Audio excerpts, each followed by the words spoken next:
O Trump fez o L. Essa é a verdade concreta, irreversível, imutável. O que vai acontecer daqui para frente, nós não sabemos, não está no nosso controle. Tá certo? O fato é que o Trump foi para as Nações Unidas e disse que gosta do Lula, que olhou nos olhos do Lula, que ele só sabe de alguém se ele vê essa pessoa, e que ele gostou do Lula, que o Lula gostou dele, e rolou uma química, uma boa química. Eu estou citando o sujeito aqui, ipsis literis, entre aspas. Tá certo? Nós temos que analisar os efeitos disso. Tem vários efeitos. Primeira coisa, é um momento de triunfo, tanto para o lulismo, para a esquerda, para os setores progressistas, como um alvissareiro para o próprio Brasil e para a democracia brasileira. E é um momento de uma derrota terrível. Uma derrota terrível, terrível para o bolsonarismo, para a extrema-direita. Está lá, isso é um fato consumado. Consumado, isso não vai acontecer, eles poderiam... Não, isso aconteceu diante do mundo inteiro. O ídolo máximo do bolsonarismo, o grande ídolo, o mito do mito, o rei dos reis, o senhor dos senhores, o ídolo dos ídolos, ele pura e simplesmente se derreteu ao antagonista mor, ao maior antagonista de todos, que é Luiz Inácio Lula da Silva. E não fez numa sala fechada, ele fez publicamente, e fez isso falando para todos os países do mundo, diante da Assembleia Geral, para 193 países do mundo. Todos os olhos do mundo viram e ouviram, todos os ouvidos do mundo. Isso está feito, está consumado. Bom, disse Trump que foram 39 segundos. 39 segundos. O Lula, como eu digo, né? O Lula é um animal político, no sentido aristotélico. E acrescento, né? No sentido weberiano, ele é um líder carismático. Isso não tá certo? Isso não é produzido nos bancos das universidades. Um líder carismático. Né? A USP não faz isso, né? De onde eu venho, né? Um líder carismático, isso é um acontecimento. Né? A vida forja, tá certo? Depois o jeito se aperfeiçoa. Mas a vida forja um líder carismático. Isso é como os frankfurtianos dizem, é um relâmpago no céu azul. Acontece raramente, acontece a cada 50 anos, enfim. A cada geração. A cada geração. É um animal político. O Trump, o que é o Trump? O Trump é um businessman. É um homem de negócios, ele é um sujeito instintivo.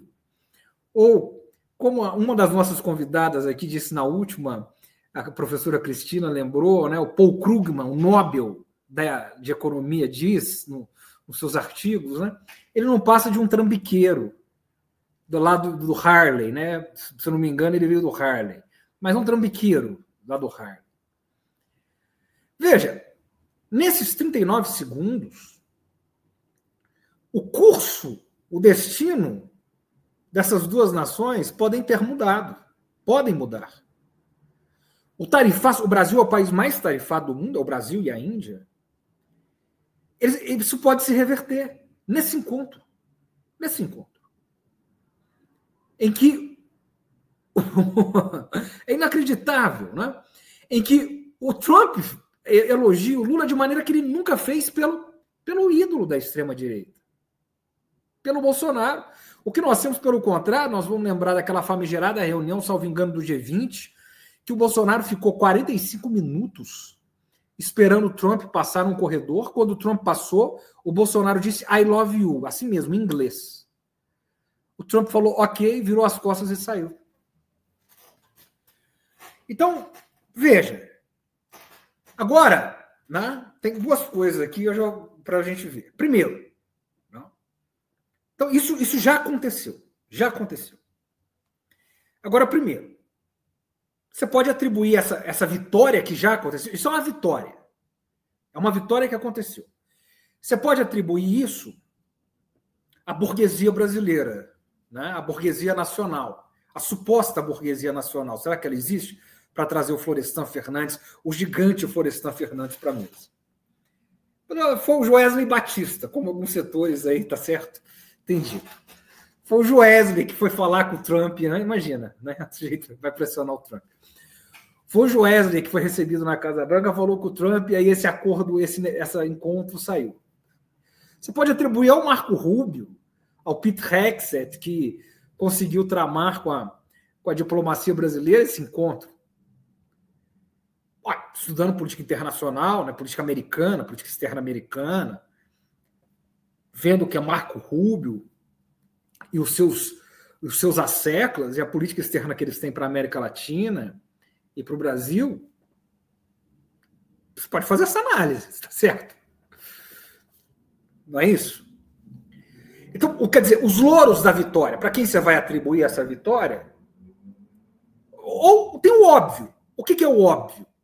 O óbvio é um líder carismático chamado Lula, que conseguiu. Ele fez isso com o Bush.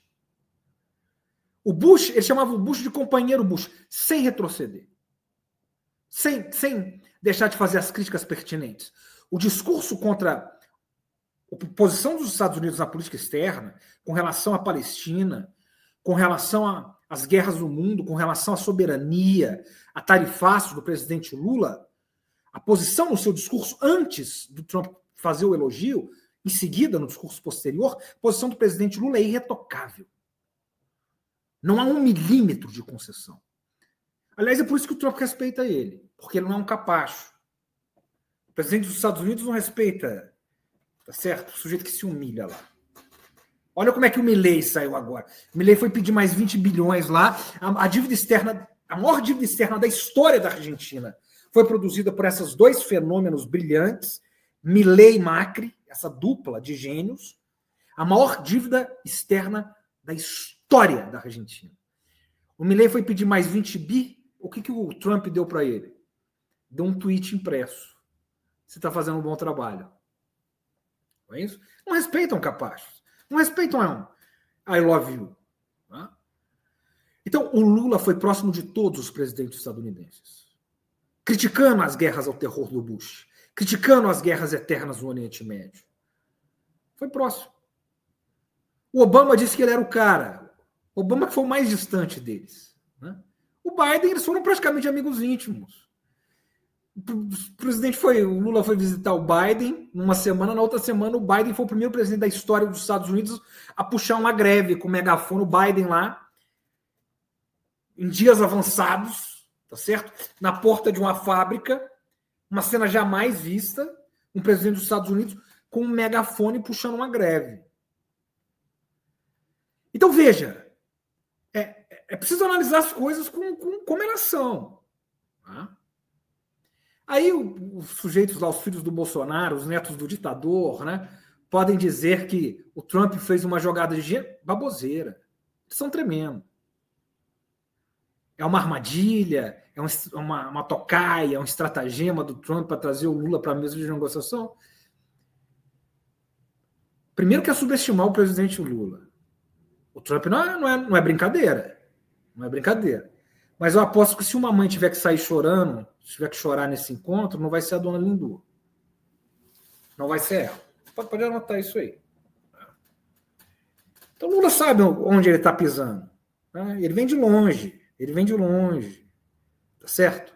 Ele sabe onde ele está pisando. Agora, eles são tremendos. Eles não param de se justificar, essa extrema-direita. Esses falsos patriotas autoexilados nos Estados Unidos. Eles não param de falar. Porque eles têm que justificar essa derrota. Porque você imagina, é difícil acontecer, mas era nulo a chance antes desse encontro do presidente Lula com Trump.